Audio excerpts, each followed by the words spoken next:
বর্ষবরণের নানা আয়োজনে মুখর রাজধানী গুলশানের শাহাবুদ্দিন পার্কে আছেন সহকর্মী মাহাদি সেকান্দার। সরাসরি যুক্ত হচ্ছে তার সঙ্গে। মাহাদি সেকান্দার, বিভিন্ন রকমের আয়োজন, বিভিন্ন প্রান্তে হচ্ছে বর্ষবরণের আয়োজন। এই মুহূর্তে শাহাবুদ্দিন পার্কে আপনি আছেন, কি আয়োজন চলছে জানাবেন, দর্শকরা অপেক্ষা করছে।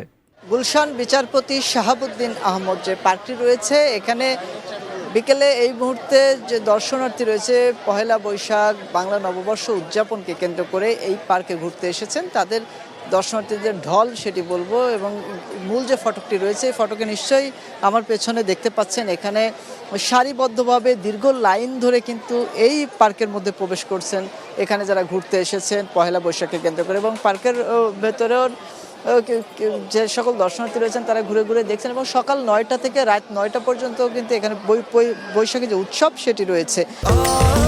স্বাস্থ্যকর অল টাইম ফ্যামিলি কেক, সব সময় অল টাইম হেলদি লাইফ।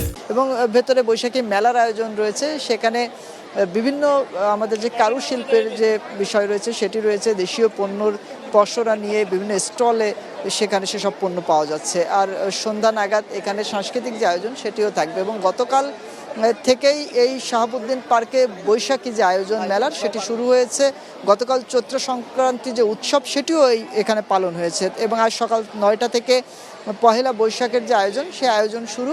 এবং দুপুর পেরিয়ে বিকেল এই সময়ও এই মুহূর্তে যে দর্শনার্থীর আগমন সেটি নিশ্চয়ই দেখতে পাচ্ছেন, দীর্ঘ লাইন, একাধিক লাইন সারিবদ্ধভাবে কিন্তু এখানে দর্শনার্থীরা প্রবেশ করছেন। নিজেদের বর্ষবরণ বাংলা নববর্ষ বছরের প্রথম দিন, নিজেদের সংস্কৃতি সে বিষয়কে উপজীব্য করে যে আয়োজন, সে আয়োজনের কোনো ঘাটতি এখানে নেই।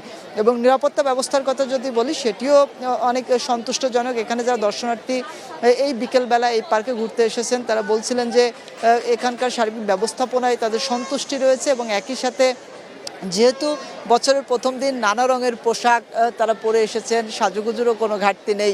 এবং আলপনাও হাতে মুখে বিভিন্ন আলপনাও আঁকছেন তারা।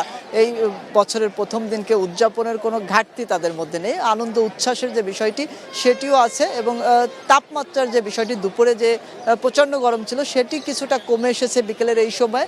সেজন্য শাড়ি পরে যারা এসেছেন তারা বলছিলেন যে গরমে শাড়ি পরার যে বিষয়টি সেটি তাপদাহ কিছুটা ভোগান্তি হয়, তবে এই সময় তারা সেই জায়গায় আবহাওয়ার প্রতিও যে আচরণটা তাদের সেটি সন্তুষ্টি প্রকাশ করে তারা সেটি নিয়েও খুশি। তো সার্বিক ব্যবস্থাপনা এখানে